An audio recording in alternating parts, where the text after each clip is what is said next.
Fala pessoal, bem-vindos a mais um episódio aqui do Corte dos Livros Podcast. Hoje a gente vai falar um papo interessantíssimo. A gente vai falar sobre carreira profissional. Eu trouxe um convidado aqui que ele tem uma bagagem, que vocês vão ver durante o episódio, uma bagagem riquíssima e vai trazer muitos ensinamentos pra gente aqui em dia de sentar na cadeira de aluno hoje, com certeza. Rogério, obrigado, cara, por estar aqui e ter topado esse convite. Fiz o meu dever de casa, fiquei sabendo que você é um baita leitor e é coisa importante aqui, gente, como o Rogério usa os livros para também se desenvolver e inspirar as pessoas aí no time dele. Então, mais uma vez, obrigado pelo seu tempo de estar aqui, sei que sua agenda é super apertada e vamos entender essa carreira aí e falar um pouquinho de como a leitura influenciou a sua jornada. Obrigado a você pelo convite, acho que vai ser uma oportunidade excelente da gente poder falar sobre carreira, falar sobre como os livros influenciam tudo isso. Super interessante, na minha vida tem sido super interessante até então. E então aí, vamos bater papo e vamos falar sobre carreira. Espero contribuir e poder ajudar todo mundo. Não, com certeza vai, Rogério. Me diz uma coisa, antes de tudo, contar um pouquinho da sua história, mas primeiro, o pessoal não sabe aqui o que é um General Manager. Hoje você está cuidando ali, General Manager Latam da Nilfisk. É isso aí. 10 anos à frente 10 anos à frente não, 10 anos da empresa. E agora como General Manager Latam, o que faz um General Manager? General Manager. Bom, o General Manager é aquele que conduz o negócio. É aquele que gerencia tudo. Se eu fosse comparar, não é uma posição tão normal assim aqui no mercado brasileiro. Se eu fosse comparar o General Manager, ele seria um gestor de todas as áreas. Aqui no Brasil é normal a gente falar em gerentes. Você tem um gerente de vendas, você tem um gerente de marketing, você tem um gerente de RH, você tem um gerente de finanças, depois você tem diretores. O General Manager seria responsável por todas as áreas. Eu sou responsável por todas as áreas. Então o General Manager acaba que ele tem que ter conhecimento sobre toda a empresa, todo o processo. E a função dele acompanhar o processo da empresa, seja ela em qual mercado for, desde o começo até no final. Então, minha função hoje é encurtar caminhos, minha função hoje é saber onde estão os gargalos, minha função hoje é entender o mercado para buscar as melhores soluções para a empresa, de uma certa forma, ajustar a empresa de acordo com o mercado, que o mercado vai indo. E claro, como todo gestor de gente, minha função é buscar o melhor time possível, trazer as melhores pessoas possíveis para formar parte desse time. Mas nós vamos desenvolver bastante sobre isso aí durante a noite, com certeza. Muito bom, muito bom. Conta um pouquinho então da sua história, como é que... Hoje está nessa posição, mas como é que foi essa jornada? O que você já aprontou aí na sua carreira? Vamos começar lá atrás. Eu nasci em Goiânia, eu sou goiano. Nasci na periferia de Goiânia. Estudei lá toda a minha infância. E eu sempre me encantou geografia, sempre gostei muito de geografia, sempre gostei muito de história, sempre gostei muito de idiomas. Desde que eu era criança, desde que eu era pré-adolescente, eu sempre gostei muito disso. Quando eu fiz 16 anos, eu ouvi falar sobre um programa de intercâmbio que jovens eram mandados para outros países para poder conhecer outras culturas e eu fiquei fascinado com isso. Era uma coisa muito distante da minha realidade, eu não conhecia ninguém que tinha feito isso antes. Minha família, obviamente, ninguém tinha feito isso, eu não tinha nenhum amigo que tinha feito isso, então eu fui buscar informação. Obviamente que nesse tempo você não tinha nem de perto tanta informação e a facilidade que você tem hoje, mas eu tive que ir atrás.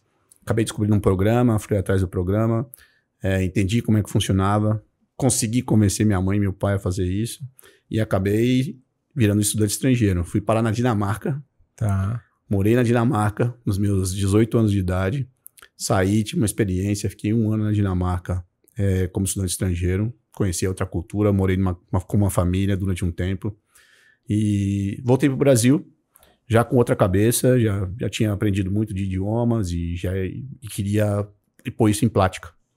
E aí, minha intenção até então era ser juiz. Eu queria ser juiz. Achava o máximo ser juiz. Mas essa experiência na Dinamarca mudou um pouco minha cabeça. E eu passei a admirar a figura do diplomata. Então, quando eu voltei para o Brasil, eu tinha na minha cabeça, eu queria ser diplomata.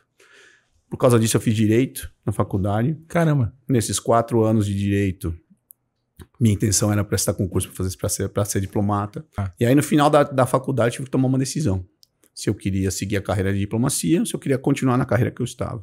E, na época, eu tomei a decisão de continuar na carreira que eu estava. Então eu vim aplicando direito em cima da carreira que eu estava, já trabalhava na área comercial. Minha primeira experiência comercial foi numa multinacional italiana chamada Agip. Tá. Fiquei lá por 2 anos. De lá eu fui para uma outra multinacional holandesa chamada SHV.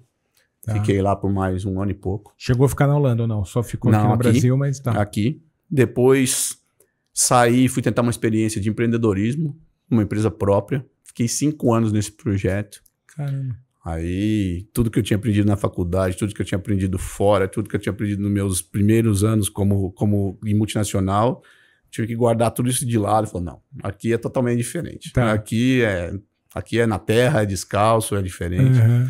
Mão na massa. Mão na massa. Me deu uma bagagem incrível isso. Fiquei 5 anos fazendo isso. Aí, vendi a empresa, resolvi voltar para o mercado. Voltei para o mercado, tem um grupo lá em Goiás muito forte chamado Polipeças, que é um grupo do Grupo Odilon Santos. Tá. Eles me fizeram uma oferta e eu voltei para o mercado com eles, inicialmente para fazer gerência de marketing, depois marketing e vendas. Foram 6 anos e meio junto com eles. E aí voltam as multinacionais da minha vida. Recebi um convite de uma multinacional sueca chamada Husqvarna para trabalhar com eles. Aceitei, fui para a área comercial da Husqvarna. Até então minha vida praticamente inteira foi baseada em cima da área comercial e marketing. Mas eu sempre tive um anseio de ter a gestão de tudo, né? De poder tudo, fazer gestão de todas as outras áreas, de poder palpitar e estar presente nas outras áreas. E aí apareceu a Nilfisk na minha vida. Apareceu a Nilfisk, que por incrível que pareça, uma empresa dinamarquesa. Uhum. Até então nunca tinha tido nenhuma experiência como uma empresa dinamarquesa. Apesar de todo o meu histórico lá atrás de ter morado na Dinamarca, apareceu essa empresa e eles me fizeram uma oferta para eu ser o gerente geral do Brasil, da operação do Brasil. Tá. Até então, 2014, essa empresa já estava no Brasil há 4 anos, mas eles ainda não tinham encontrado os caminhos no mercado brasileiro. Tá. A empresa estava meio que patinando ainda, longe do que eles queriam que fosse. E aí eles me fizeram um convite, falaram, cara, a gente precisa de alguém que conheça desse mercado, que esteja disposto a tocar essa operação.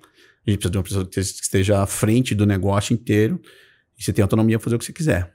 Eu falei, bom, aí me encheu os olhos, né? Porque pela primeira vez eu ia ter a oportunidade de tocar o negócio inteiro. Tá. Né? Obviamente que como todo gestor, eu tenho as áreas que eu tenho mais facilidade, que eu estou mais acostumado. Eu vim de vendas, eu vim de marketing, então eu vim do front-end. Você navega melhor em algumas áreas. Mais fácil. E tinha áreas que eu realmente conhecia algo, mas eu tinha que me aprofundar mais, né? Tá. E aí eu fui me aprofundar mais em finanças, operações na empresa, produção. E comecei essa jornada com eles em 2014. Fiquei de 2014 até 2019 à frente da operação do Brasil. Tá. De 2014 a 2019 a gente multiplicou a empresa por 5. Caramba. O tamanho. E aí a empresa me fez uma oferta de assumir toda a América Latina na pandemia, em 2020. E eu, de novo, me vi na situação de, cara, agora eu tenho outro desafio, né? A partir desse tempo, eu teria outro desafio que era fazer aquilo que eu já estava fazendo aqui, mas fazer aquilo para 21 países, em idiomas diferentes, com pessoas diferentes, com valores diferentes, com histórias diferentes. E eu vi isso como um desafio, assim, incrível. E desde então, eu assumi a posição de na gerência geral, no General Manager para a América Latina. E tenho feito isso nos últimos 4 anos. Tá. Nesses últimos 4 anos, a gente dobrou de tamanho na América Latina inteira. Tem muita história por trás disso, muito trabalho para poder buscar a melhor equipe possível, ter as pessoas corretas nos lugares corretos. Mas tem sido uma jornada, uma trajetória assim, muito rica, para mim, uma grande escola, uma grande sabedoria. Todos os dias aprendo cada vez mais. Há 5 anos atrás eu não falava uma palavra de espanhol, nada. Falava portunhol. Tá. Tive que aprender, tive que correr atrás, tive que fazer aula, tive que me virar, tive que buscar formas de encontrar isso. Como a gente vai falar muito de livro aqui hoje, eu comecei a comprar livros só em espanhol, comecei a ler livros só em espanhol, fiquei um tempo lendo só em espanhol. E hoje é extremamente gratificante quando eu tô numa outra filial nossa, eu tô num outro país, estava semana passada, e alguém fala, cara, você fala muito bem, pô. Nem vi que você fala que você estava falando com sotaque. Quando o cara fala isso, eu olho e falo assim, poxa, meu, tudo é possível. Total. Tudo é possível, entendeu? Então, uma jornada incrível. É uma empresa, não é uma empresa fácil, porque é uma empresa muito turbulenta, então você tem que se adaptar, não é uma empresa para qualquer profissional. Tem um tipo que encaixa mais. É difícil, mercado nichado, mercado complicado, o mercado não é um mercado tão simples assim, mas é uma escola. Tá. É uma escola. Qual que é o produto lá da Nilfisk principal? A Nilfisk Rogério? é uma empresa de limpeza, então a gente fabrica máquinas de limpeza. A gente se especializa mais na área profissional. Nós fabricamos máquinas para lavar piso, máquinas para varrer piso, temos linhas de aspiração para linhas de produção, linhas de indústria, linhas de produção, então é algo bem nichado. Então é B2B, vende B2B. B2B, quase 100% B2B. Lá fora a gente vende alguns produtos B2C, mas aqui a gente trabalha com o mercado profissional. Legal. E aí você estava falando e eu reparei numa coisa aqui que deve ser muito desafiador. 21 países.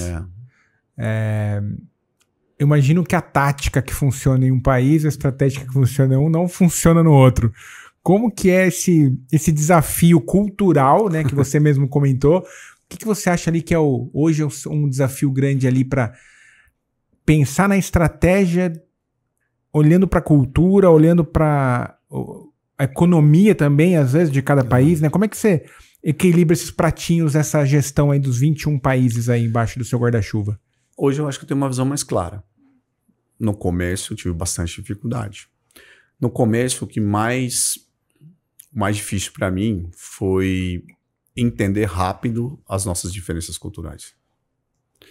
Infelizmente, aqui no Brasil, a gente tem muito pouco contato com os outros países, com os países hispânicos, né, da América Latina. Tá bom. Então a gente conhece muito superficialmente eles, a gente não conhece a fundo, né? Então no começo eu tive bastante dificuldade, porque os valores são muito diferentes. A forma de falar é diferente, não só pelo idioma, mas a forma a forma com que você tem que colocar as coisas é de forma diferente. Eu tenho várias histórias muito engraçadas com isso. A primeira vez que eu comecei a ir para o México, a Operação do México é uma operação muito importante para nós, é uma operação muito grande. País grande, né? Uma economia, a segunda maior economia da América Latina. Sim. E a primeira vez que eu fui para o México, eu nunca tinha ido para o México antes, fui para o México a primeira vez, conheci as pessoas, nossa empresa e tal, e as pessoas que trabalham lá. E eu me lembro que eu fiz uma reunião com todo mundo, e falei, ó, pessoal, tô assumindo agora, eu vou conhecer a operação de vocês, né? Nada muda até eu conhecer a operação inteira. Continua normal como estava antes. Ok, falei isso e tá tudo certo. No outro dia eu cheguei para trabalhar, fui sentar assim, abro a porta, era a diretora de RH. Ele falou, eu quero conversar com você. Eu falei, tá bom, o que foi? Você precisa mudar a forma de falar. Eu falei, por quê? Porque é um pouco ofensivo. Eu falei, como assim ofensivo? Ela falou, não, aqui você não pode falar assim. Eu falei, você vai ter que explicar um pouco melhor, porque eu não tô entendendo. Porque pra você falou normal, né? Aí ela falou, falou o seguinte, nós temos uma reunião hoje à tarde com o pessoal, eu vou fazer a reunião, queria que você ficasse do meu lado, se eu falar alguma coisa que você acha que não tá adequado, você me dá um toque. Então, tá bom. Aí eu lembro que a gente tava fazendo uma reunião, aí eu tava mostrando os resultados, e eu tinha acabado de pegar os resultados. Tá. E eles estavam, não sei, 10% abaixo do esperado, da meta, assim. Tá bom. E eu lembro que eu falei assim, pessoal, a gente tá 10% abaixo da meta. Quando eu falei, pessoal, a gente tá 10% abaixo da meta, ela me cutucou. Eu falei assim, não pode. Não pode. Eu falei, não conheço outra forma de falar. Falei, a meta é 100, a gente vendeu 90, a gente tá 10% abaixo da meta. Posso falar que a gente tá quase na meta, posso falar que a gente tá quase lá e tal, mas assim, não conheço outra forma de falar. Aí aos poucos eu fui entendendo como funciona e como o ritmo de como você deve falar e como você deve colocar, mas isso assim, é que assim, no mercado corporativo, às vezes você não tem tanto tempo assim, você tem que empreender muito rápido, entendeu? Sim. Você tem que entender o que está acontecendo em volta de você muito rápido. Então foi um desafio muito grande para mim. Muito grande para mim. Tá. Mas hoje eu acho que eu domino bem. Eu acho que hoje o meu maior desafio é não me deixar influenciar por outros mercados. Então é olhar para o mercado mexicano como é o mercado mexicano. Não me deixar influenciar porque o mercado brasileiro está indo bem, ou porque o mercado colombiano está indo mal, ou porque a América Central está de alguma forma, entendeu? Então hoje o mais difícil é tratá-los de forma separada, entendeu? Tá. E é difícil, às vezes, buscar pontos em comum entre eles, porque a América Latina é a borbulha, ela não é Europa.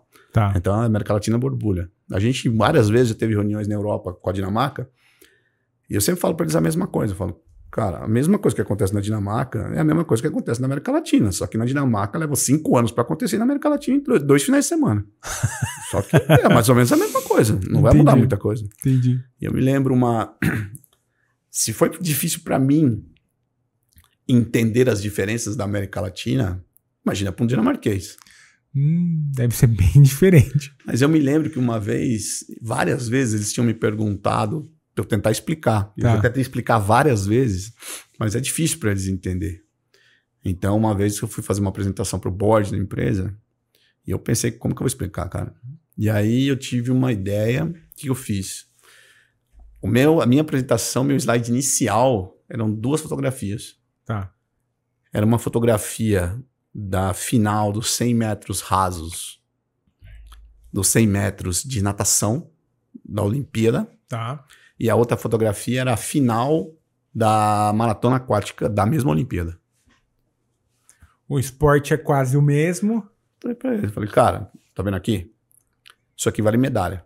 Isso aqui também vale medalha. Aqui, as regras são bem claras. Cada um tem a sua raia.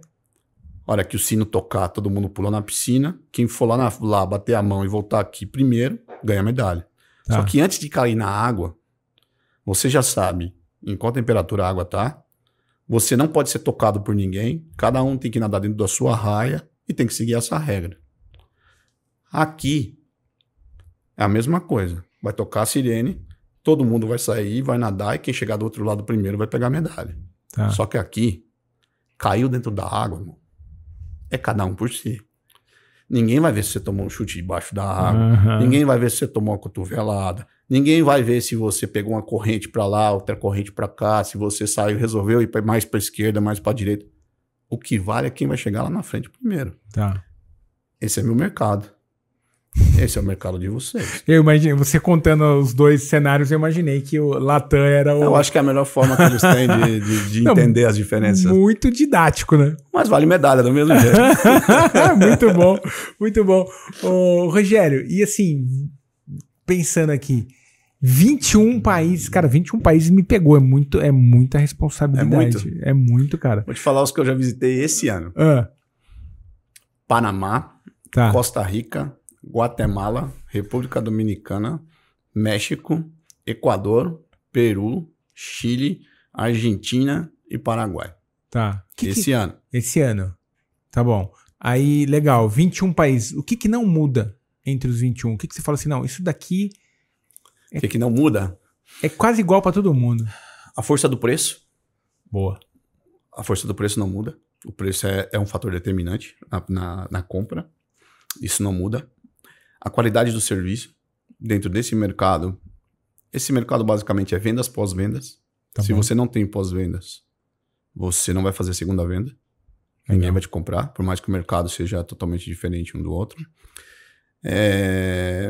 O impacto na América Latina é muito importante também, o impacto que o governo ou a política tem sobre a economia. Tá bom.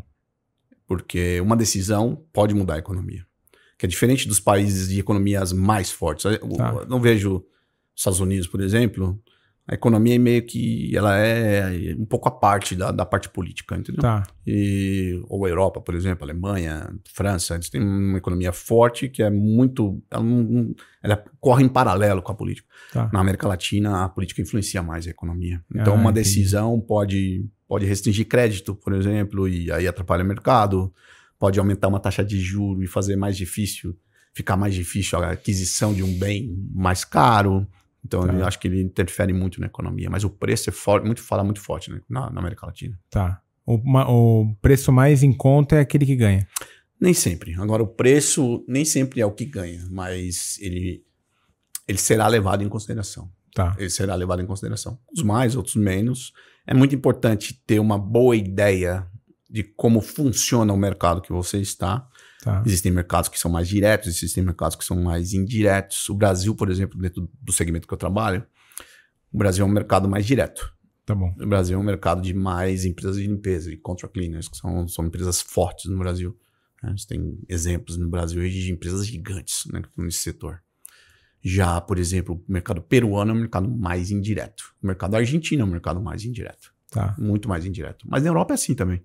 Na Europa, a Itália é um mercado mais indireto, a Espanha é um mercado mais direto. É uma característica do mercado. Sim. Uma característica do mercado.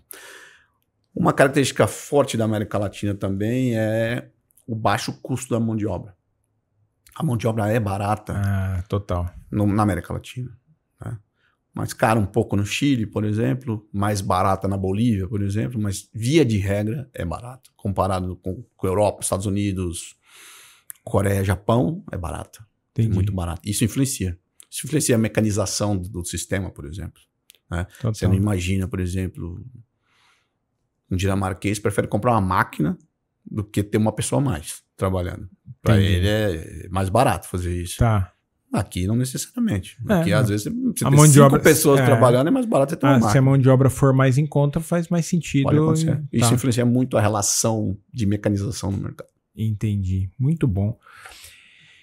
Cara, o que você, pensando aqui, nessa sua trajetória toda profissional, o que você acha que te levou a essa cadeira hoje? Quais são se você pudesse elencar 2, 3 comportamentos, atitudes que você teve que você fala assim, não, isso daqui, eu acho que para quem quer seguir carreira, para quem tá aqui acompanhando a gente, são comportamentos que você fala assim, não, se você fizer, olhar com carinho para esses comportamentos, você vai ter uma carreira interessante aí. Resiliência. Boa. Capacidade de se adaptar rapidamente a um novo ambiente. Acho que é muito importante. É muito importante você seguir aquilo que você acredita, mesmo que alguém te diga que não, ou mesmo que o mercado te diga que não, ou mesmo que alguém muito próximo de você diga que não. Se você acredita, você tem que seguir. Tá. Acho que você tem que ter uma busca constante pelo aprendizado. Vamos entrar nisso daqui a pouco já. Porque isso te move, entendeu? Nada vai te fazer ter mais vantagem no mercado corporativo que conhecimento. Nada. Quem tem mais conhecimento sempre vai ter mais vantagem. Sensacional. Esse conhecimento ele pode chegar em você de vários canais e de várias formas, mas você tem que ser ávido por buscar conhecimento. Você não pode se fechar para conhecimento. E se você está indo numa busca constante pelo conhecimento, automaticamente você está aberto ao que está acontecendo. Tá. E se você está aberto ao que está acontecendo, você vai enxergar as outras oportunidades. Eu acho que nesse caminho, seria injusto eu dizer que é só isso. Eu acho que nesse caminho inteiro, todo executivo, quando olha para trás, ele sempre vai ter 2, 3 momentos na carreira dele. Chaves. Que foram aqueles momentos chave. E nesses momentos sempre vão estar acompanhados de uma decisão, e muitas vezes você tem que ter coragem para tomar uma decisão, mas sempre vai haver uma pessoa que te ajudou, que te orientou, ou que te escolheu, ou que preferiu você, né? Eu já participei de processos que eu fui escolhido e já participei de processos que eu não fui escolhido. Eu já tive pessoas que brigaram por mim, ou seja, para que eu fosse a pessoa indicada. Tá. E, obviamente, já tive pessoas que brigaram por outra pessoa, normal. Tá. Mas eu acho que esses 3, 4 momentos, quando eles acontecerem na sua vida, você precisa ter a coragem de decidir. E eu acho que isso vale para todo mundo. Total. Né? Muita gente, eu realmente acredito que a gente é fruto das nossas escolhas. Então, se você escolhe não escolher... Já escolheu, né? Já escolheu, ou alguém escolheu para você. Sim. Ou alguém vai escolher para você. Então, assim, acho que você tem que ter a coragem de... Quando a gente olha para trás e fala, pô, mas parecia... Era óbvia essa escolha. É óbvio agora. Mas na época... Olhando em retrospectiva, a gente enxerga todo o cenário. Eu comecei aqui dizendo que eu fui estudante estrangeiro com 18 anos de idade. Sim. Eu saí de Goiânia, sozinho, pela primeira vez na minha vida. Peguei um avião, fui para São Paulo. Peguei um avião, sozinho. Fui para Londres. Peguei um avião, sozinho. e fui para Copenhague com 18 anos. Tá. Sem celular, sem mídia social, sem falar com a minha mãe, sem nada. Sem falar uma palavra de dinamarquês, sem nada. Sem nada. Precisa ter coragem. Sim. Precisa ter coragem. Não é uma decisão que qualquer um toma.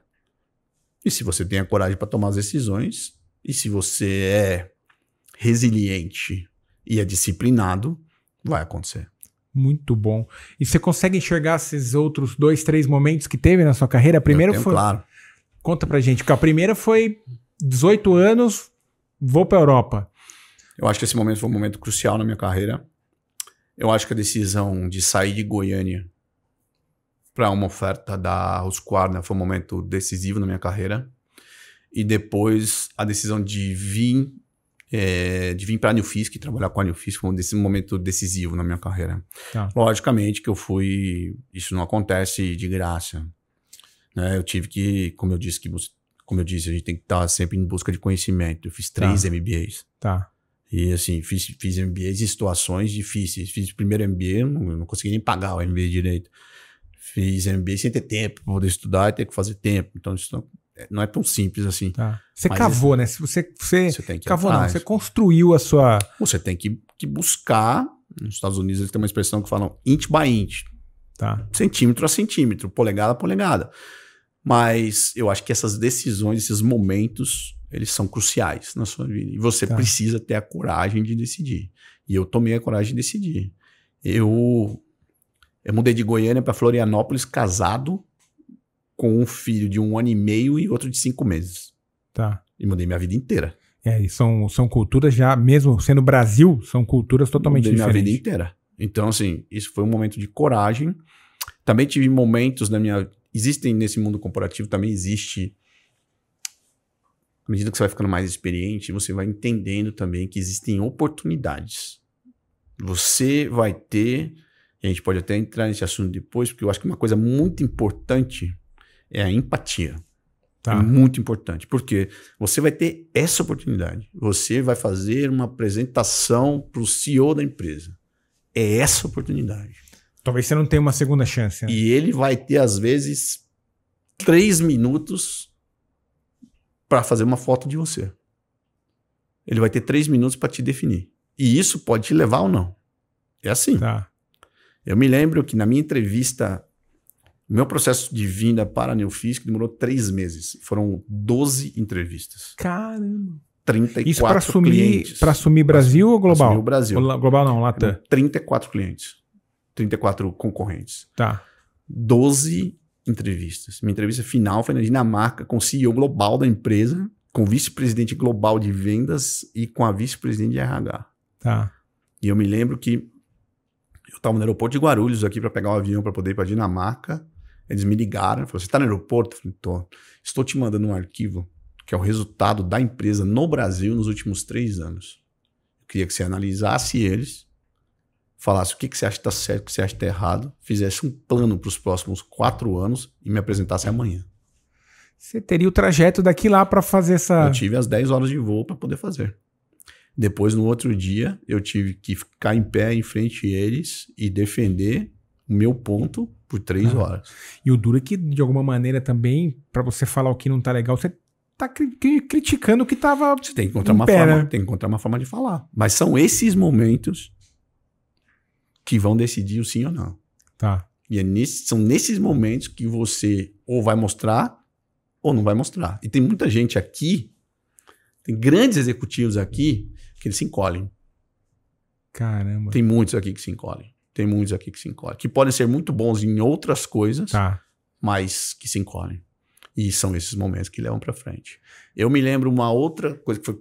Essa foi predominante para eu entrar na empresa como gerente, como General Manager do Brasil. Tá. Quando acabou essa entrevista, você estava confiante? Isso não é minha vaga? Estava. Super confiante. Boa. Autoconfiança total. É muito importante. Né? Depois de 4 anos, o CEO me chamou e falou, olha, eu vou para o México. E eu queria que você fosse para o México também. Porque eu queria que cada um de vocês, que na época a gente ainda não existia essa região, era cada um país, você respondia direto. E eu queria que cada um apresentasse seu país. Ok, tudo bem. eu me preparei, fui fazer uma apresentação, fiz uma apresentação sobre meu país. E quando eu me lembro que eu cheguei um dia antes. E quando eu cheguei um dia antes, a gente se reuniu, o General Manager do México, do Chile, do Brasil, todo mundo, a gente se reuniu. E eu me lembro que o pessoal ainda estava fazendo as apresentações, terminando, ajeitando o número e tal. Cara, eu estava pronto, eu tinha minha palestra decorada. Então, eu fiquei olhando assim, cara, puxa, mas não podia ser assim, né? E eu me lembro que tinha uma diferença muito grande nos números. Então, eu falava que o mercado brasileiro era 100, o cara falava que o mercado mexicano era 20. Não pode ser, pô. Tá. A economia é praticamente quase o tamanho da outra. Então. Sim. E aí, quando a gente começou as apresentações para todo mundo, pela primeira vez, a empresa estava se deparando com um CEO de mercado. Um cara que veio do mercado. E aí ele começou a aprofundar mais as perguntas. E quando você aprofunda mais as perguntas no mercado, aí se separa, você né? realmente não conhece o mercado, você tem problemas. E aí, para mim, querendo ou não, ele começou a gerar um ambiente que era bom para mim, né? Porque aí, cara, eu me lembro que tinha uma lousa atrás assim, de vidro, e eu gosto muito de escrever. E aí ele começou, eu terminei minha apresentação e ele tinha feito um monte de perguntas, e ele começou a perguntar de mercado. Aí eu comecei a explicar de mercado, ele começou a perguntar sobre a concorrência. E eu comecei a falar da concorrência. Aí ele falou, pô, mas e nos outros países? Porque ele tinha perguntado onde que a concorrência estava e os outros não sabiam. Eu peguei um pincel e comecei a cara, isso é América Latina, o cara tá aqui, tá aqui, tá aqui, tá aqui, esse mercado é tanto, isso aqui é tanto, isso aqui é tanto, isso aqui é tanto, a gente tá aqui, aqui, aqui, os caras estão assim, assim, assim, e fui fazendo como se fosse uma aula didática. Tá. Isso, e ele foi perguntando, foi indo, fazendo anotação. Terminei a apresentação, a gente foi jantar, vim embora pro Brasil, sexta-feira, eu acho. Na quarta ele me ligou e falou, sexta-feira eu vou estar aí. Tá bom? Aí ele saiu da Dinamarca, veio aqui na sexta-feira, sentou comigo e falou assim, eu quero que você assuma a América Latina inteira. Então, olhando para trás, fica bem nítido que ele fez uma foto minha nesse dia. Nessas horas, né? Mas a mesma oportunidade que eu tive... todo mundo teve. Todos os outros tiveram. Entendeu? Então, assim... Mas esse foi um game changer. Esse foi um dia. Então, eu acredito que todo executivo tem esses 2 ou 3 ou 4 pontos que foram cruciais na carreira Ponto de virada. Esses foram os meus. Muito bom, Rogério. Puta merda, muito bom. E você falou do MBA aqui, né? Você falou que você fez 3 MBAs. E eu quero entrar no assunto do livro, mas eu tô curioso. Como que você fez em Duke? Fiz também. Conta pra gente, como é que foi essa experiência de fazer seu MBA em Duke? A gente fez, através da New Fisk, um programa com eles, com a Duke. Eles elegeram alguns general managers no Brasil, do mundo. E a gente fez um programa com eles que constou na Inglaterra, que a gente fez na Inglaterra, na Dinamarca e na Itália. Foi muito gratificante, porque a gente uniu a experiência didática acadêmica deles com a nossa empresa dentro da nossa expertise de mercado e gestão. E foi muito interessante, porque pessoas... a grande maioria já com bastante tempo de mercado. Então, gente muito, muito experiente. E foi uma troca incrível. Aprendi muito nesse curso. Esse ano agora, o ano 2022 e 3 e 4, eu fiz outro MBA. Aí fiz na FGV, agora eu fiz um One MBA, que é um MBA executivo global. Com executivos do mundo inteiro. Uma reunião de universidades, no Brasil é a FGV, aí a Universidade de Miami nos Estados Unidos, uma universidade da Espanha, uma universidade da Coreia, uma da China, e elas reunidas, elas promovem o One MBA. Também foi uma experiência incrível para mim também. A gente fez 3 residências de 2 semanas, uma na América a gente fez México e Estados Unidos. Depois a gente fez Espanha e Marrocos. E aí agora, por último, a gente fez China e Coreia do Sul. Também, para mim, foi uma oportunidade incrível, porque pude estar com outros estudantes do mundo inteiro, de diversas nacionalidades, idiomas, idades, gerações. Executivos também, né? Todos. E para mim, nessa fase de carreira, Tá. é muito importante sair da minha bolha. Tá bom. Porque eu fico muito inserido, a empresa, a nossa gestão, o nosso mercado, discuto muito isso. Então, ter essa oportunidade de poder sair dessa bolha, conviver com gente diferente, de mercado diferente, totalmente diferente, com outro tipo de visão, com outro approach, com outra forma de encarar, para mim foi incrível. Então, assim, putz, a gente foi para a China, ficamos 10 dias na China. Fomos para a universidade de Xiamen. Incrível. A gente teve que fazer uma apresentação. Teve que reunir grupo de nacionalidades distintas, trabalhar com chinês, fazer a apresentação junto com os caras. Saímos, fomos para a Coreia, na Universidade de Seul. Poxa, eu participei de um grupo que tinha 2 brasileiros, tinha coreano, tinha chinês, tinha inglês, tinha australiano, tinha gente do mundo inteiro. Então você ter a oportunidade de trabalhar com esses caras, pensam totalmente diferente, tem uma lógica, o mundo de outro jeito, uma lógica de né? raciocínio totalmente diferente. E viver essa realidade durante 10 dias, 2 semanas, para mim foi super motivador, e mais do que isso, para mim foi uma oxigenação do meu cérebro. Eu voltei muito mais criativo Total. e com uma outra visão do nosso negócio. Eu vejo a empresa hoje muito diferente do que eu vi antes. Eu ganhei um outro approach. Foi incrível. Muito bom. E agora a parte que o pessoal quer saber do Rogério Leitor. Como é que a leitura influenciou essa sua jornada maravilhosa de sucesso, Cara, tudo que você já falou hoje aqui, desde quando a leitura estava na sua vida? Sempre. Eu sou um leitor voraz. E assim, eu sempre fiz a leitura assim. A gente quase nunca na nossa vida, a gente tem a oportunidade de conhecer ou de estar próximo a grandes pessoas para ter grandes conhecimentos, né? E a forma que você tem de fazer isso é através da leitura. Você não vai, provavelmente não, conhecer um grande escritor. Mas você tem a oportunidade de entender o que ele pensa comprando um livro que ele escreveu. Sempre pensei assim. Sempre busquei muito conhecimento nos livros. E sempre... Eu acho que leitura é um hábito. E como todo hábito, você precisa desenvolver isso todos os dias para você encontrando seus caminhos, né? E eu fiz isso, faço isso no meu dia a dia.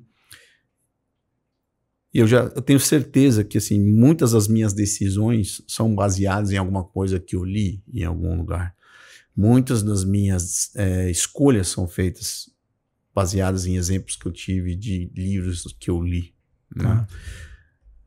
Eu hoje tomo alguns cuidados, assim. Uma das coisas que eu tomo cuidado é de não ler, de sair um pouco do que eu leio para ler coisas diferentes, para não ficar lendo mais ou menos dentro da mesma linha, porque daí fica muito enviesado. Então eu tomo esse cuidado. Eu também tomo cuidado hoje de ler coisas que pensam diferente do que eu penso. Legal. De ter o contraponto, entendeu? Então eu busco autores que têm contraponto. Hoje, com a facilidade de informação que você tem, acho super interessante você ler algo que vai em uma linha e depois buscar a informação, seja ela na internet, no ChatGPT, onde você quiser, ao contrário, para entender quais são os argumentos contrários nisso, né? Acho que é super interessante também que o leitor encontre qual é a forma dele de ler. Porque as formas são diferentes por pessoas. Sim. Eu me sinto bem lendo com um marcador de texto para eu marcar o que é aquilo que eu considero que me toca, que é interessante. E depois que eu termino o livro, eu volto e leio tudo que eu marquei.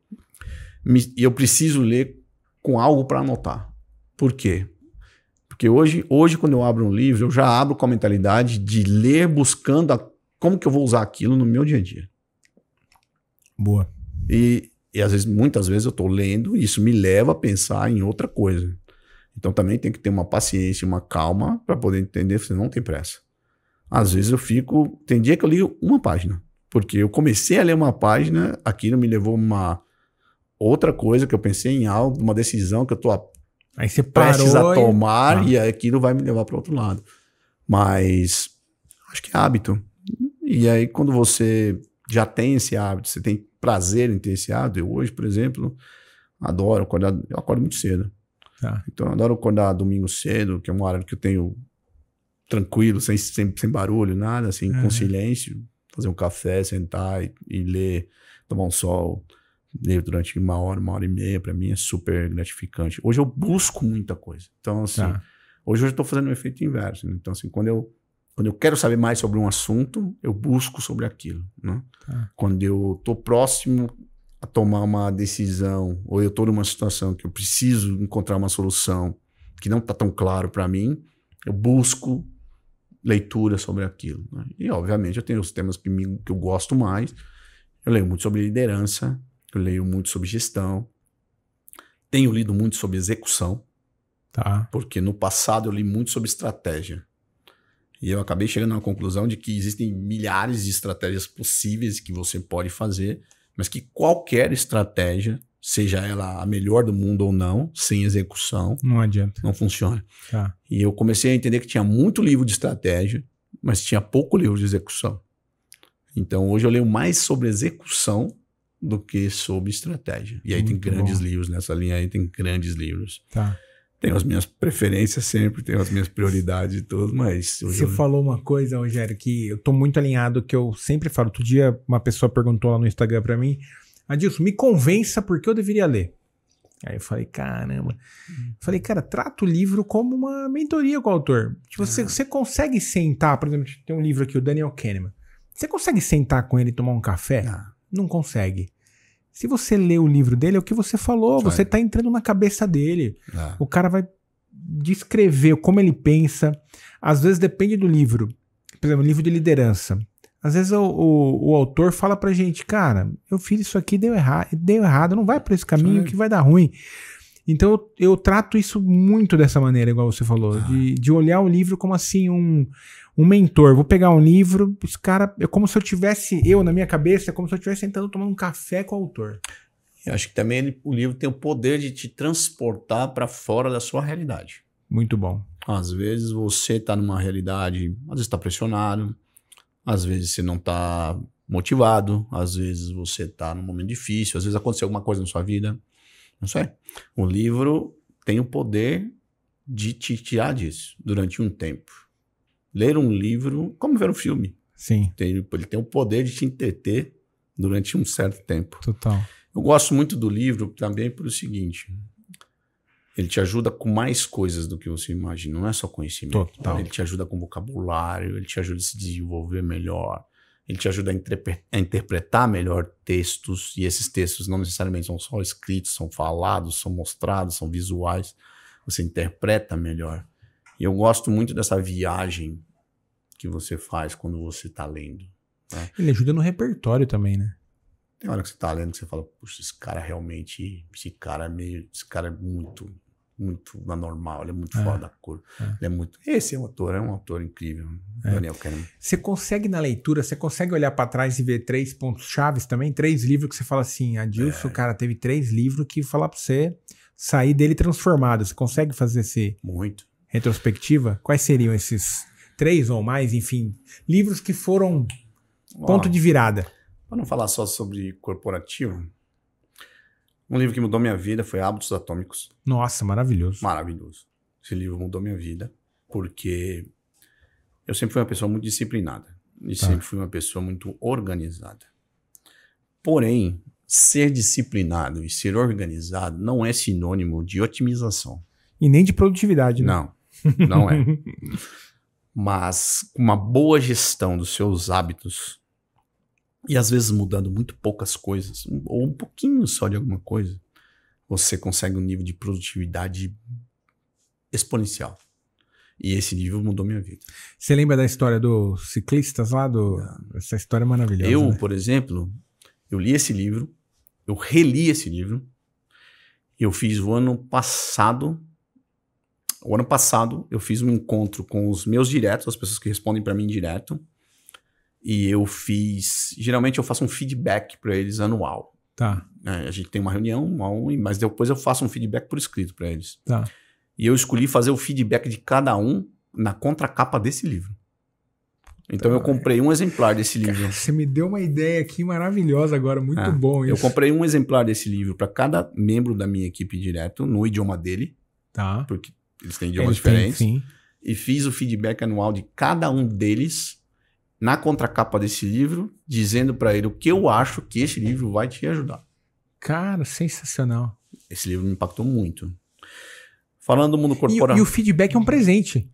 É que nem todo mundo enxerga dessa maneira, mas você tá dando feedback e um presente pra pessoa porque você enxergou na trajetória dela anual, enfim, um ponto de melhoria dela. Eu vou te falar o que eu falo muito para as pessoas que trabalham comigo. Na sua carreira corporativa, vão haver muito poucas pessoas que vão te dizer claramente o que você precisa melhorar. Várias pessoas vão te criticar, muitas vão te elogiar, mas pouquíssimas vão te dizer, olha, e um feedback, e uma informação verdadeira que te vão dizer, eu acho que você precisa melhorar nisso. Com clareza, né? Poucas pessoas vão te dizer isso. Muitas pessoas vão falar, pô, cara, você é muito bom. É um elogio. Ou muita gente vai dizer assim, eu acho que se você não conhece de finanças, por exemplo. Mas pouca gente vai te dizer assim, olha, eu acho que você é um grande gestor, eu acho que você faz isso, isso e isso muito bem. Acho que se você melhorar isso aqui, ó, você pode passar para o próximo ponto. Pouca gente vai fazer isso com você. Tá. Então, às vezes, eu digo isso muito para as pessoas que trabalham comigo, olha, aproveite o feedback que eu tô te dando, porque ele é bem sincero. E eu não tô aqui para te criticar, nem para te elogiar. Eu tô aqui para te dar um feedback sincero. E as suas decisões são suas. Então, se você vai melhorar, se você não vai melhorar, se você vai buscar conhecimento, não vai buscar conhecimento. Por exemplo, eu peguei uma das pessoas que trabalham comigo, por exemplo, eu acho que você deveria melhorar o nível do seu inglês. E quando eu estou dizendo isso para você, eu estou dizendo isso de coração aberto. Porque eu acho que se você quer avançar na carreira corporativa, nessa posição de multinacional, você precisa melhorar o nível de inglês que você fala. Você precisa se comunicar melhor. Tá. Porque senão a pessoa que está lá de lá não vai te entender. Ou não vai entender aquilo que você queria colocar. Então esse é um feedback honesto. Por isso eu acho que é tão importante fazer isso. Mas para te citar um outro livro fora já no mercado corporativo, tá. Eu acho que o Execução, do Ram Charan, maravilhoso. Eu gosto muito do Ram Charan, ele tem grandes livros. Execução é um bom livro, o Pipeline de Liderança dele também é um ótimo livro. Ele tem um livro excelente que poucas pessoas leram, que chama O que o CEO espera de você. Ou o que o CEO quer que você saiba, alguma coisa assim. O que o CEO quer que você saiba, acho que é isso. Maravilhoso, tá. Muito bom livro, muito bom livro. Eu tô lendo um livro agora chamado Os 4 Pontos da Execução, ou Os 4 Formas da Execução, algo assim. Que é muito bom mesmo. Livros que me marcaram muito. Eu li muito sobre investimento também. Charles Munger me marcou muito. O livro dele é muito bom. Clássico, né? O Investidor Inteligente do Graham também é muito bom. Bíblia, né, do investimento. Muito, muito bom livro. Tem um livro que eu li que eu não recomendo, porque é muito difícil, que é o Capital, do Piketty. É um livro super denso, é um livro muito grande. E eu cheguei ao final do livro, sendo bem honesto pra você, repensando por que eu li esse livro. Porque, assim, realmente, cara, envelheceu uns 5 anos na leitura? Eu acho que eu envelheci 5 anos. Mas é fenomenal. Tá. É uma bíblia do capitalismo, mas não leria de novo. É muito complexo, muito complexo. E o livro... Gosto muito de história. Eu li um livro chamado A História do Brasil, que vem da história do Brasil desde muito antes de Cabral e de todo mundo. Tá. Que eu achei super interessante, porque são os bastidores da história do Brasil, são as histórias do Brasil que não são contadas. Tá bom. Sei lá, a maioria dos índios que viviam no Brasil, grande parte dos índios que viviam no Brasil eram canibais. Tá. Você não vê isso nos livros de história. Tem muita informação que a gente não aprende na escola. Né? Eu tô com uma dúvida aqui que você falou nos conselhos, você falou sobre o conhecimento, né? Que se você tiver conhecimento, invariavelmente você vai ter mais resultado. Eu acredito muito nisso também. Se você pudesse dar um chute, quantos por cento você acha que o livro tem de influência no seu resultado? Na sua jornada até hoje? Você fala assim, Adilson, acho que, sei lá, X% aqui eu acho que o livro me proporcionou, não que ele tenha resultado direto, mas me formou essa trajetória aí. Eu acho que Eu acho que quanto mais você vai avançando na carreira corporativa, mais ele vai tendo influência, porque você vai adquirindo mais bagagem, mais conhecimento. Então, hoje, por exemplo, se eu me comparo hoje com o profissional que eu era há 20 anos atrás, provavelmente as minhas decisões hoje são muito mais baseadas na minha bagagem cultural. E a minha bagagem cultural de hoje, obviamente, ela é bem maior do que ela era há 20 anos atrás. Então, todos os livros que eu li nesses últimos 20 anos, eles agregam muito na minha decisão de hoje. Então, se você falar assim, no começo da minha carreira, provavelmente pouca influência. Era mais instintivo. Hoje ele é basicamente todo montado em cima da minha bagagem cultural. Entendi. Então, hoje, eu posso até tomar uma decisão contrária. Porém, eu sei que existe uma outra vertente para o outro lado, porque eu li em algum lugar. Entendi. Agora, isso... Eu também acho que à medida que você vai lendo e buscando conhecimento e trazendo esse conhecimento, você vai se sentindo mais confiante. Total. Porque você fica ficando mais sábio e você vai se sentindo mais confiante. As coisas que acontecem no dia a dia começam a te surpreender menos. E quando acontece alguma coisa, você também já tem a saúde mental e o equilíbrio emocional necessário para lidar com aquilo, sem ansiedade, sem se antever de alguma coisa, sem fazer algo que você vai se arrepender depois. Então esse equilíbrio, ele vem com o tempo, logicamente, mas ele vem muito também com a sua bagagem cultural. Por isso que eu acho que é tão importante a leitura para isso. E a gente vê claramente quando você conversa com alguém que lê, quando você conversa com alguém que não lê. Porque a diferença do vocabulário é muito grande. Sim. A diferença do vocabulário é muito grande. Né? A gente acha que... As pessoas acham que não, mas quem é leitor percebe, né? Sabe? Você vê na hora. Você percebe na hora. Assim como você conversar com alguém que lê, é muito mais rico. A conversa flui muito mais fácil. Tá. Por causa do vocabulário... Por quê? Porque você enriquece suas experiências e sabe contar elas de uma forma mais didática, fica mais claro para você poder entender. Então, tudo isso, eu não acho que eu ganhei com tudo que eu li até hoje só conteúdo. Não, eu ganhei muito mais que isso. Sim. Me ajuda a me expressar, me ajuda a ser mais confiante em mim mesmo, me ajuda... Quando eu vejo, por exemplo, que quando eu posso ajudar alguém, quando eu posso auxiliar alguém a fazer alguma coisa, quando eu indico um livro para alguém, quando eu gosto muito de dar livro de presente. Então eu dou um livro de presente para aquela pessoa porque eu pensei naquela pessoa, quando eu vi alguma coisa naquela pessoa que me lembrou desse livro. Ou eu vi alguma coisa nesse livro que me lembrou daquela pessoa. Tá. Então eu gosto muito de dar livros para as pessoas. Eu, por exemplo, estive nos Estados Unidos agora tem 2 semanas com a equipe lá dos Estados Unidos. Eu levei um livro para um par meu lá nos Estados Unidos e falei, cara, eu acho que esse livro é sua cara. E eu acho que esse livro também, ele condiz muito com o seu momento, que é um momento de transformação, que você está mudando sua equipe, que você está buscando uma nova forma de ir ao mercado. Então, você precisa inverter isso para ver isso de outro ângulo, ver o negócio de outro ângulo. Acho que esse livro é ideal para você. Então, eu acho que esse conhecimento você só adquire através da leitura. Sensacional. E nessa sua jornada toda, você falou muito bem do Hábitos Atômicos, mas só para confirmar, teve um que você fala assim, não, esse mudou o jogo, é o Hábitos Atômicos ou teve algum outro nessa Eu acho jornada? que o Hábitos Atômicos é o livro que mais me impactou. Tá. Eu acho que ele é o livro que mais me impactou. Porque ele me fez pensar da primeira até na última página.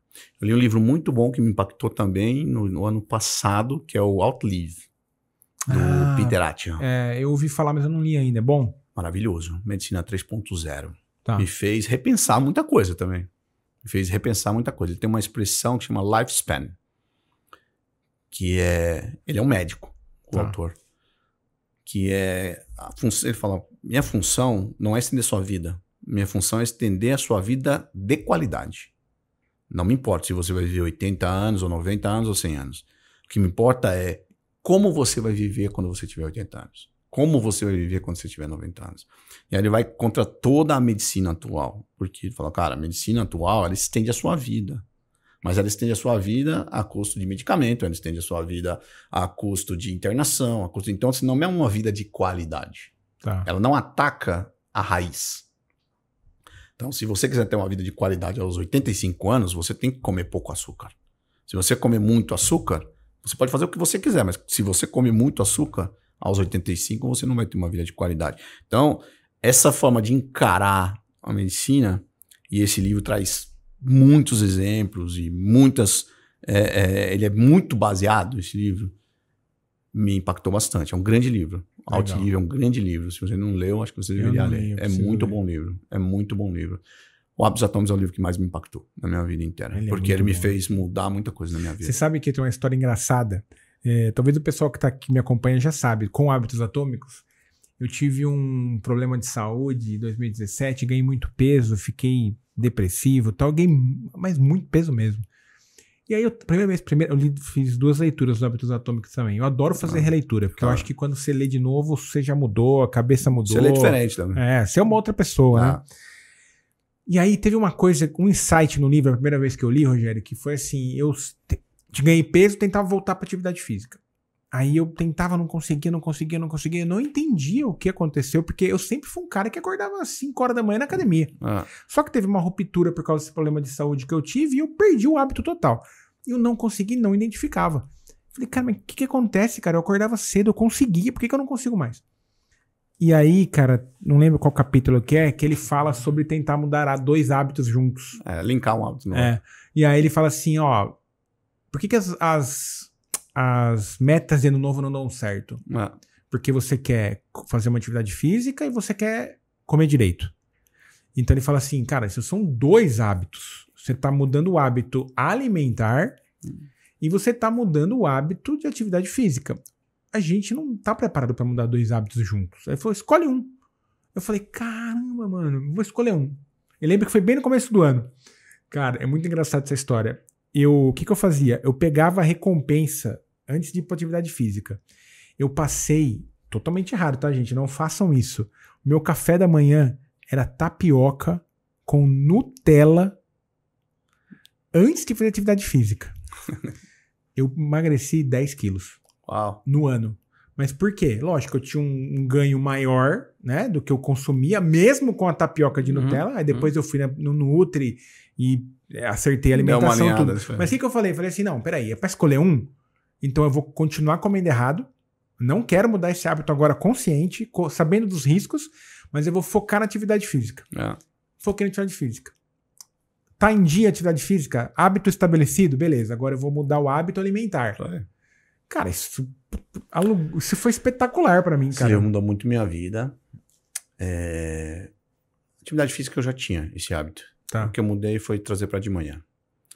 Mas eu já tinha antes. A atividade alimentar, o hábito alimentar também eu já tinha antes. Esse livro mudou minha vida muito na forma de me ver como profissional, como gestor e como pessoa. No seguinte sentido, eu cheguei à conclusão de que para tomar melhores decisões, eu precisava estar mais equilibrado. Espetacular. E para estar mais equilibrado, eu precisava redefinir meu dia.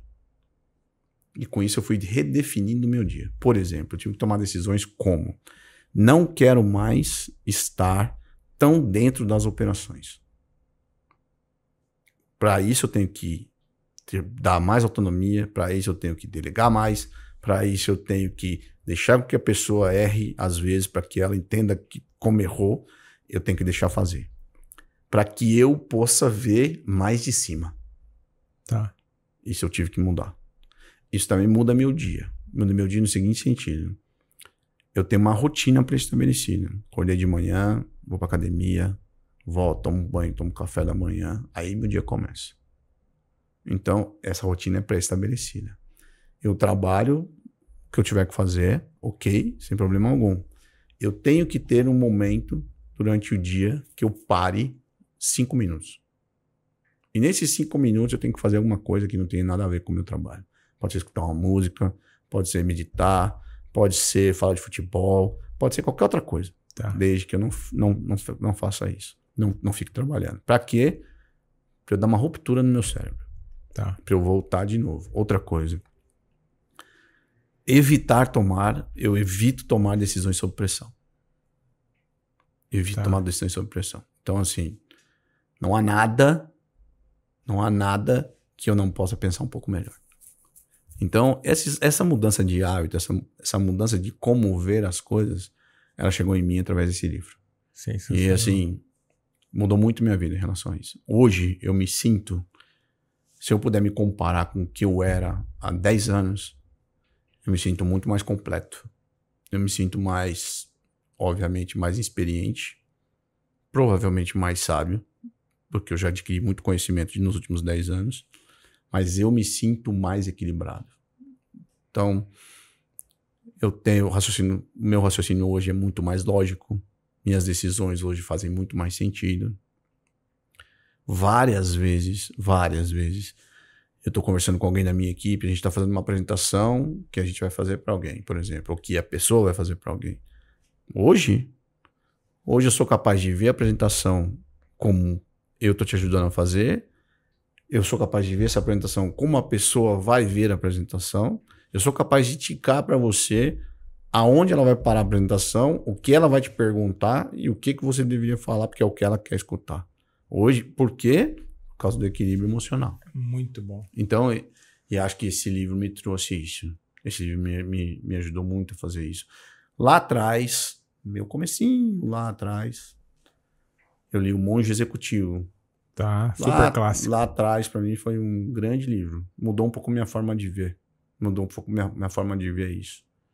Mas eu não, assim, eu adquiro conhecimento de outras formas também. Eu fiz bastante curso, pandemia, eu fiz bastante curso pela internet. Eu gosto sempre de estar movimentando meu cérebro. Tá. Então, eu fiz muito curso de investimento, eu fiz curso de culinária pela internet. Então, assim, eu gosto de estar movimentando meu cérebro. Acho que o conhecimento te oxigena todo o tempo. Né? Conhecimento é maravilhoso. Eu gosto bastante. Eu tenho uma frase que eu ouvi uma vez, não lembro de quem, e pra mim é um mantra, cara. Conhecimento é resultado antecipado. É tipo assim, não tem como, cara. Se você entrar numa jornada de estudo, conhecimento, o resultado é questão de tempo. Hoje, o que eu vejo assim, nada vai te dar mais vantagem, mercado corporativo, nada te dá mais vantagem que o conhecimento. Mas tem muita gente que tem conhecimento, mas não é disciplinado. Se você não for disciplinado, vou te falar isso com exemplos. Tá. Tem muitos executivos no Brasil que têm muito conhecimento, mas não se preparam bem. E confiam na capacidade que eles têm de improvisação. Tá bom. Isso é uma característica do executivo brasileiro. Tá. Que por um lado, jeitinho, né? Que por um lado pode até ser bom. Tá. Flexibilidade, a gente se vira, a gente faz, a gente vai entregar. Tá bom. Por um outro lado, às vezes te prejudica. E isso, eu tive uma lição muito grande. Eu tive um gestor meu, na Newfisk, durante um certo tempo, americano. E eu aprendi muito com esse cara. Chama Jeff Ballmer. E como todo americano, eles ensaiam. Não existe nada de última hora. Não existe nada de improviso. Nada pega de surpresa. Tudo foi ensaiado, tudo foi discutido, tudo foi feito. Você vê muito em filme. Vamos fazer um debate. Pô, você vai ser o cara tal, eu vou ser o cara tal, a gente vai treinar isso aqui em 3 dias. Ninguém chega lá sem treinar. E eu me lembro que eu ia fazer uma apresentação sobre o Brasil e ele ia fazer uma apresentação sobre os Estados Unidos. Ele me fez chegar um dia antes na Dinamarca. Ele me fez ir no lugar onde a gente ia fazer a apresentação e ele me fez fazer a apresentação completa para ele de 1h20. Um dia antes. No local que ia ser a apresentação. No mesmo palco que eu ia fazer a apresentação. E ele fez a dele para mim. E ele foi pontuando, falando, acho que você não devia colocar desse jeito, acho que você devia falar isso. Acho que isso aqui ficou legal. Só acho que você devia fazer isso assim.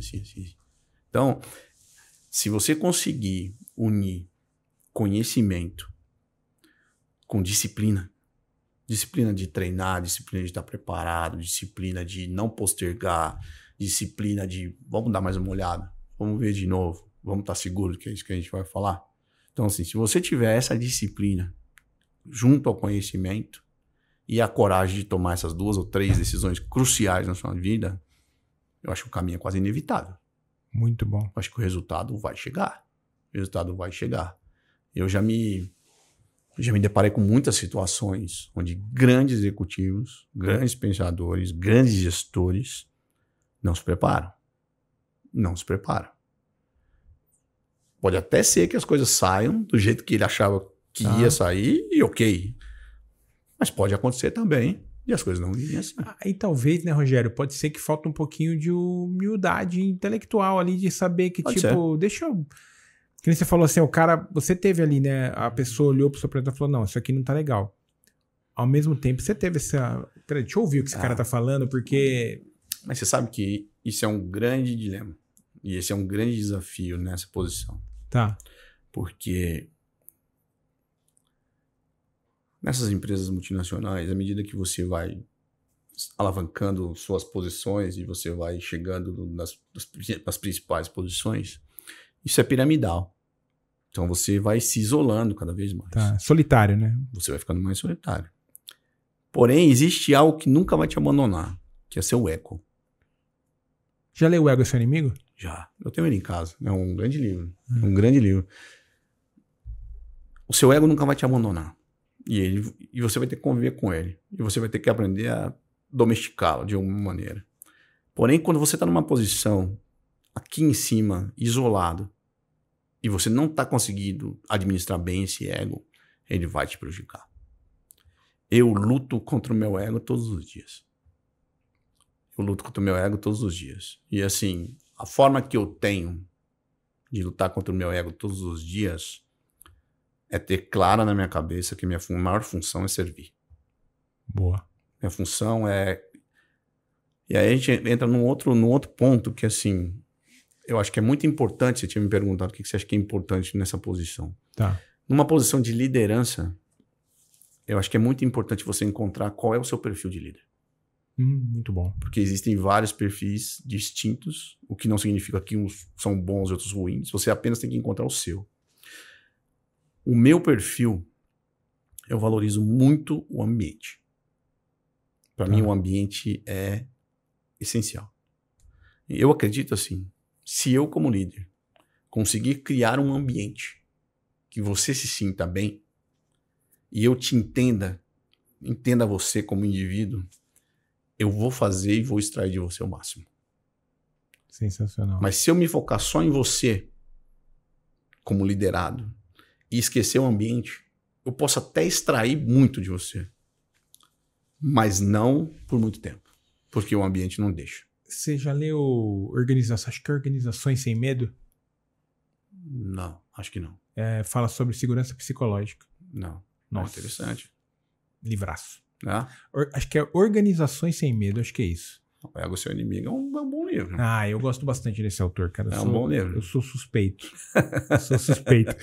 Ô, Rogério, e, cara, muito bom essa parte dos livros aqui. Você trouxe vários insights. O que pra você é óbvio e as pessoas não percebem? Empatia. Raciocínio lógico.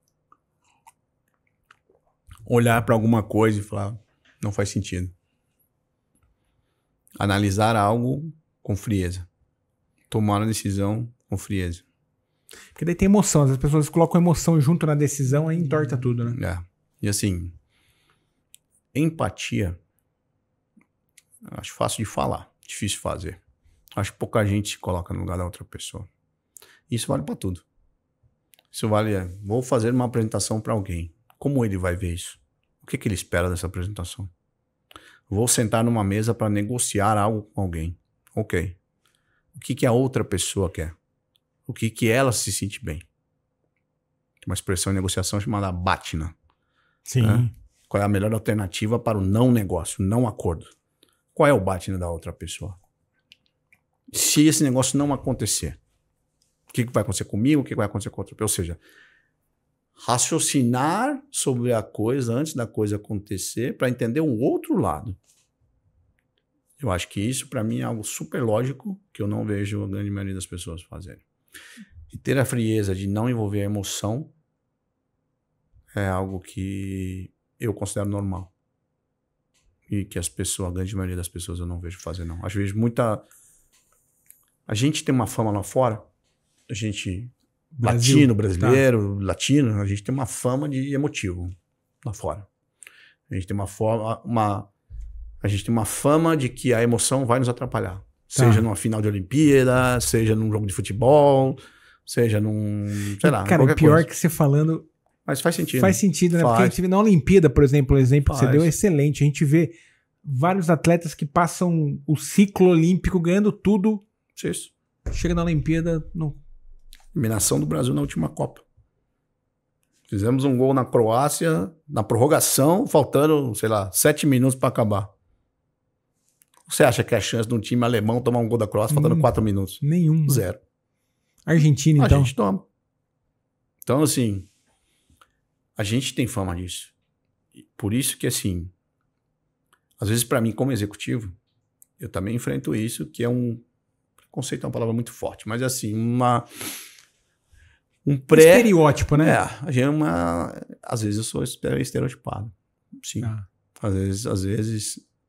Às vezes um europeu, por exemplo, ele olha, ele sabe que você é latino, ele já olha pra você falando, pô, isso é emoção e tal. Na hora do vamos ver vai pipocar.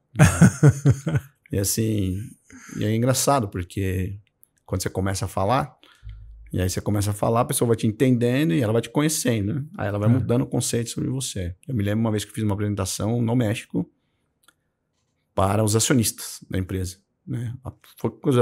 Coincidentemente foi no México, mas estavam todos. Tá.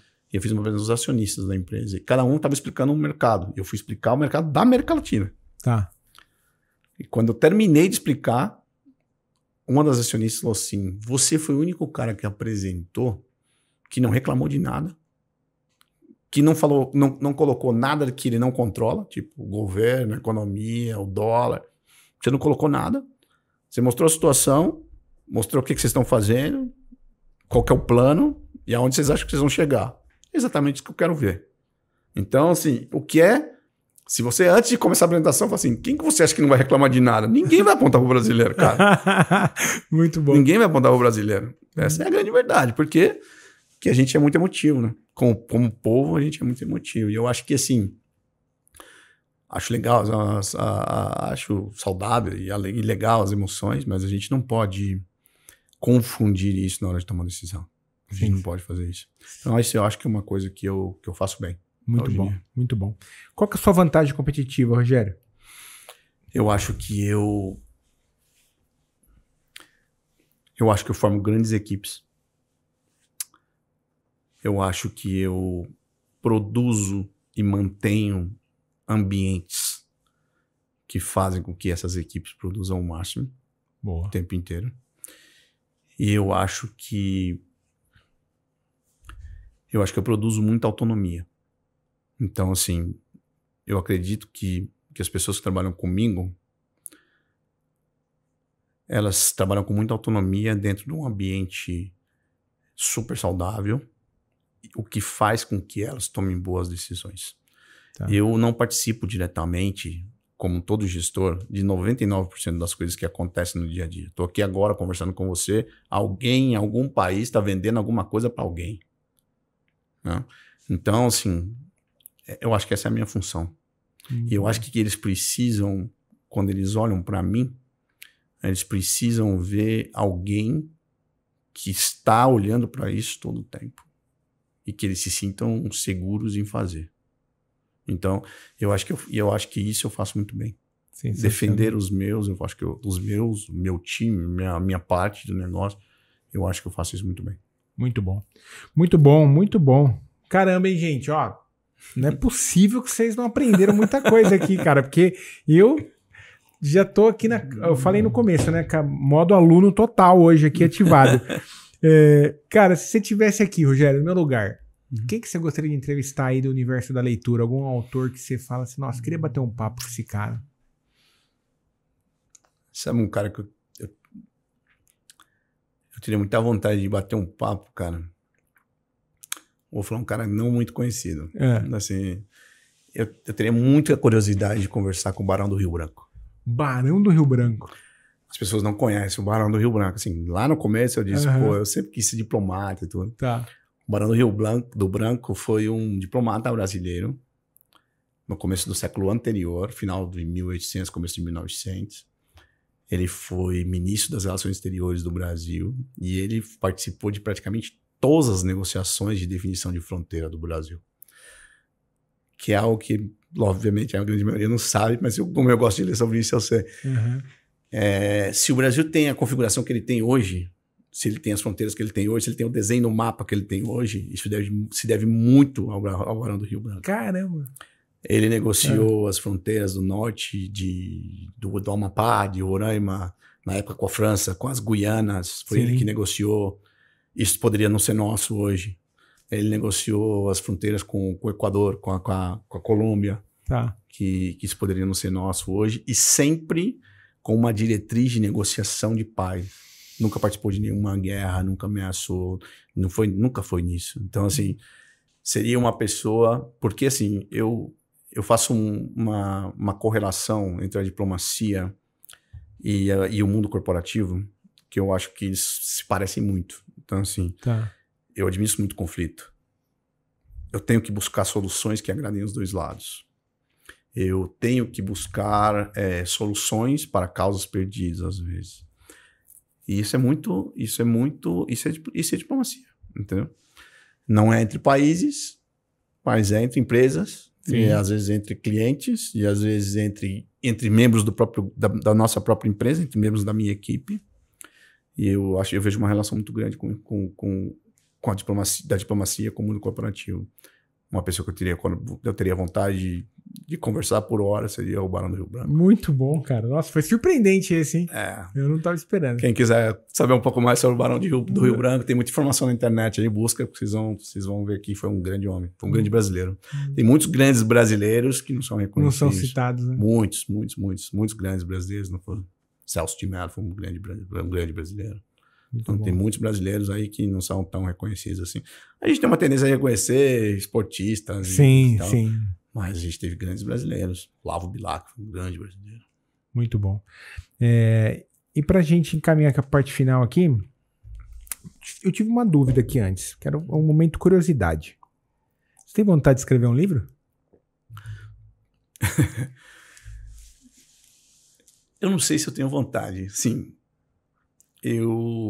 Algumas pessoas já me disseram isso. Eu acho que eu vou acabar escrevendo.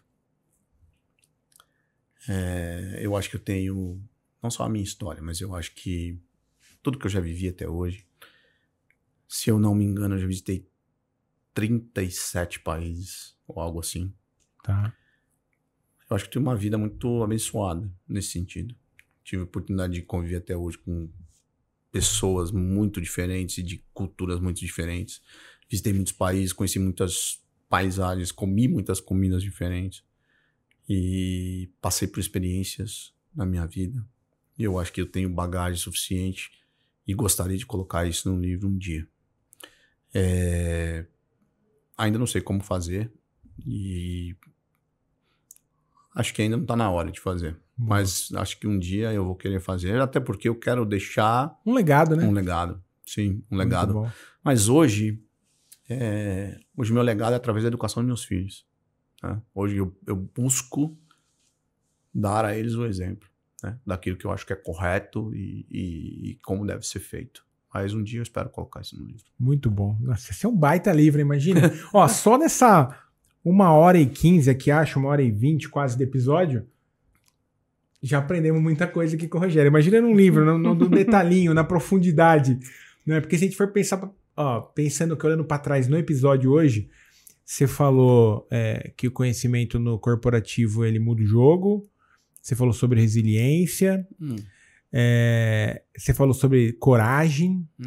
Imagina você aprofundando nesses temas aqui, vai ter... Tem muito assunto. Pô, vai sair um livro aqui de 500, 600 páginas aqui do Rogério. Rogério, quais são os últimos desafios aqui para esse trimestre? O que você está mirando aqui pro finalzinho do ano? É que tem um pouco diferente, né? Trimestre pro Brasil, né? Para você, acho que tem outros... Eu tô com um monte de coisa. Eu tô estudando inteligência artificial na gestão de pessoas. Muito bom, hein? Porque eu quero entender um pouco mais como que eu vou poder usar isso aí, fazer gestão de gente. Eu tô mudando o modelo de negócio da empresa na América Latina. Eu quero mudar o modelo mais ainda para direto, um modelo mais direto, B2B direto para a empresa. Então eu tô na construção desses planos aí. Eu tô mudando a cara da empresa um pouco, a gente está mudando a estratégia de produto da empresa inteira. A gente está vindo a gente tem bastante inovação de produtos para o mercado. E isso vai mudar bastante o que a gente está fazendo. Estou muito envolvido em cima disso. Estou bem envolvido em cima disso. Eu estou numa outra fase da minha vida agora que eu estou focando muito em saúde mental. Então eu estou buscando até mais leitura em cima disso. Então eu estou buscando muito em cima de saúde mental. Estou buscando mais informação em cima disso. Estou vendo bastante conteúdo em cima disso na internet, podcast. Estou buscando livros em cima disso. Estou bem focado em cima disso aí. E para o próximo ano eu quero tá mais alinhado com inteligência artificial, porque eu acho que isso vai mudar muito o jogo no mercado inteiro. Né? Quero estar bem alinhado com relação a isso. E vamos ver o que acontece para o próximo ano. Estou com bastante coisa no mesmo tempo. Muito bom. Muito bom. Gente, quero que vocês coloquem aqui depois nos comentários qual foi o maior aprendizado aqui com o Rogério. Que eu tô com... Eu preciso acabar o episódio e anotar algumas coisas aqui que veio na minha cabeça. Rogério, eu queria, antes de tudo, depois pedir para você deixar uma mensagem final para quem ficou aqui, mas, de novo, agradecer o seu tempo, agradecer esse espaço aqui, de vir aqui compartilhar a sua história, sua bagagem, que, cara, riquíssima. Não é qualquer dia que eu sento aqui com um general manager de 21 países, gente. É muita coisa. Então, obrigado pelo seu tempo, de ter disponibilizado esse tempinho aqui com a gente. E deixa um recado final aqui para quem ficou aqui com a gente. Obrigado a você pelo tempo. É sempre super interessante ter a oportunidade de poder ajudar alguém. Eu realmente acredito que a gente tem que ajudar as pessoas, porque eu já fui muito ajudado. Né? E eu acho que a gente tem essa reciprocidade, ela tem que acontecer. Então, acho que foi um papo super interessante, super fluido, super fácil. Espero ter ajudado o máximo possível. Eu queria dizer no final, sim, eu acho que todo mundo pode. Honestamente, eu acho que todo mundo pode. Então, assim, obviamente que os caminhos vão ser diferentes, para uns vai ser mais difícil, para outros vai ser mais fácil, mas todo mundo pode. Hoje. Eu acho que sempre pôde, mas eu acho que hoje é mais fácil. Hoje todo mundo pode. O que eu acho que todo mundo precisa entender você tem que ter uma busca pelo conhecimento incessante, porque isso pode ser um grande diferencial para você. Você pode não ter estudado na melhor escola, você pode não ter passado nos mesmos testes, você pode não ter tido as mesmas oportunidades, mas se você tem mais conhecimento, você vai ter algum tipo de vantagem. Então, eu acho que esse conhecimento ele tem que ser buscado de forma incessante. Eu acho que você tem que acreditar em você mesmo, mais que todo mundo, e seguir aquilo que você acredita. Eu acho que e vai ter momentos na sua vida que pode acontecer de não ser claro para ninguém, e você tem que insistir nisso, naquilo que você acredita. Acho que você tem que ser disciplinado e tem que ser organizado, porque você tem que transformar esse resultado e otimizar isso para poder gerar uma escala em cima disso. Acreditar em você e no seu feeling. Eu sou muito feliz por fazer aquilo que eu gosto de fazer. Tá. Eu gosto de gente, eu gosto de gestão, eu gosto desse ambiente de corporativo e tudo. Isso faz com que todos os dias da minha vida eu levante com vontade de fazer. E isso me dá prazer em ver, por exemplo, alguém que eu ajudei a desenvolver e ver a pessoa que ele se transformou, o profissional que ele se transformou, a posição onde ele chegou. Olha como ele está falando de forma muito mais fluida, olha como ele está apresentando, não é aquele cara, não é aquela pessoa que a gente conheceu lá atrás. Então, isso me dá muito prazer, muito prazer. Então, eu acho que a pessoa precisa de tudo isso, mas mais do que tudo, ela precisa estar no que ela gosta. Boa. No que ela gosta. Se ela estiver no que ela gosta, Ela vai ter prazer em buscar, ela vai ter prazer em buscar o conhecimento, ela vai ter prazer em querer saber mais, ela vai ter prazer em querer fazer mais. Então ela precisa estar naquilo que ela gosta. Se você não está naquilo que você gosta, você está no lugar errado. Sensacional. Sai daí e vai pro lugar que você gosta, cara. E é agora, é hoje, não tem ontem. É hoje. Vai pro lugar que você gosta. Nunca é tarde. Nunca é tarde. Vai pro lugar que você gosta. Sou feliz porque eu faço aquilo que eu gosto. Não me imagino fazendo outra coisa. Acho que esse é o meu recado. Sensacional. Gente, ó, eu não posso falar nada, que se eu falar qualquer coisa eu vou estragar o final do episódio.